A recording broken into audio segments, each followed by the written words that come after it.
Guess who's back? Back again. I'm back with my tea. Is that the whitest thing I've ever said on this channel? It probably is. How's it going, folks? Stu here. Welcome back to another review from the London Film Festival, which has finished now.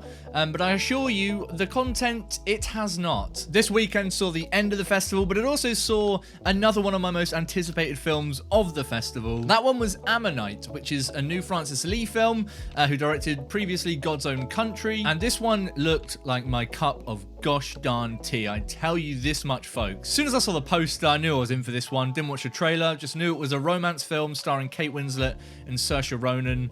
I was in. I was fully in. And that's why it genuinely pains me to say I didn't love this film. In fact, I don't think it was that good. What? I didn't want to be sat here saying this. I didn't want to be doing this. And yet here we are. And my tea is getting cold.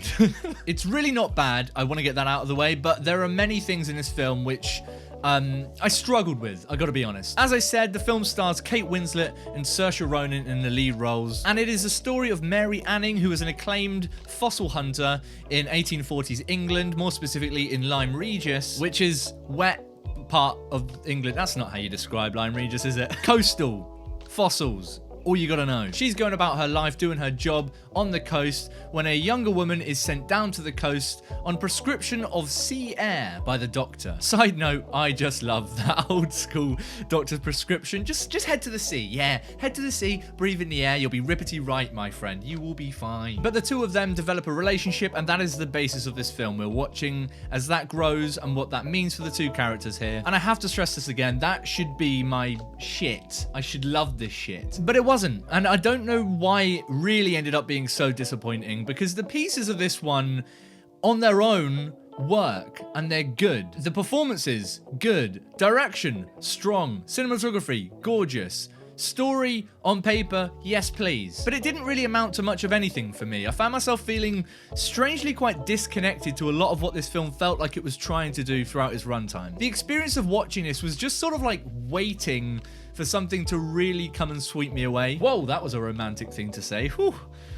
Getting hot in here. And I think the main reason why I ended up feeling that way is because to me this film feels like it's juggling sort of two different films. Although they are in the same film and they are very similar and they cross along, it feels like two different narratives or two different perspectives. The focus of this film feels weird. It feels like it jars with itself. Because on the one hand, and I think mainly this film is obviously focused very much on Kate Winslet's character of Mary Anning, we start the film with her, and even though the romance becomes a big part of it, it feels like it always comes back to her perspective, like it's her film essentially. But her side of the story is about much more than just the romance. It's also about her standing in the scientific community and how that has a toll on her, but it's also about her and her mother, her life down in Lyme Regis outside of the romance she ends up having. But on the other side of the coin, this film does feel like it's about the relationship which grows between Kate Winslet and Saoirse Ronan. I mean, it doesn't feel like that is the film, but those two focal points, they don't always mesh perfectly for me. And the stuff to do with Mary Anning,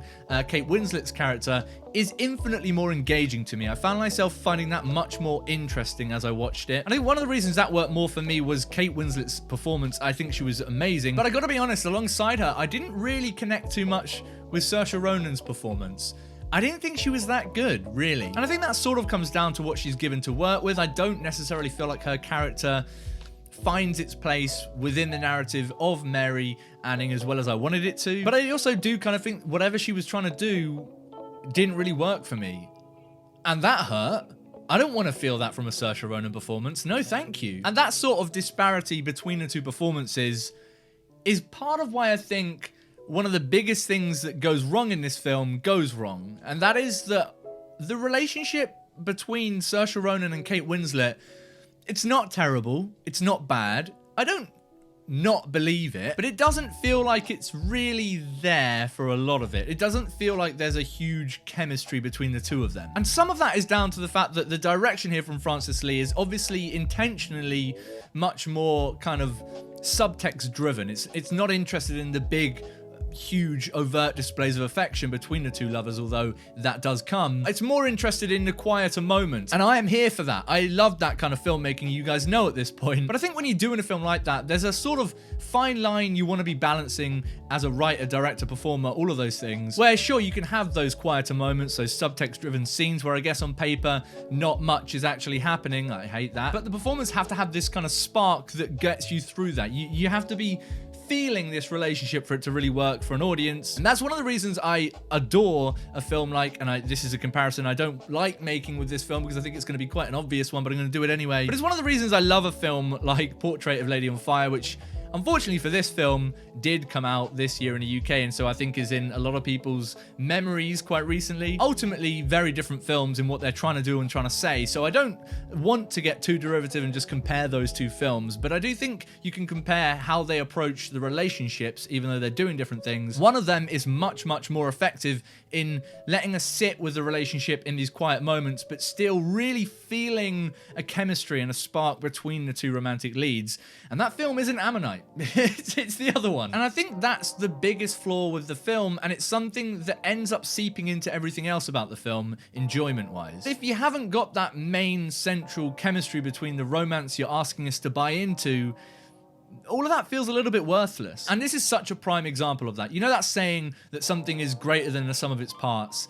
This is kind of the opposite of that. The sum of the parts here should be a great fucking film, and it isn't, and that's really disappointing. We'll quickly move forward so it's not just me sadly moping around for a whole video, because that's not fun for anyone. What about you guys? Did you manage to check out Ammonite at the London Film Festival this year? If you did, what did you think about it? I'd be really interested to see whether or not you thought things worked in this film. Well, they didn't. But also, as usual, if you enjoyed this video and you do want to see me talk about more shit, many, many more reviews coming from the festival still, even though it's done, make sure you subscribe so you're not missing any of those as they do drop on the channel. I'll see you guys tomorrow for another one.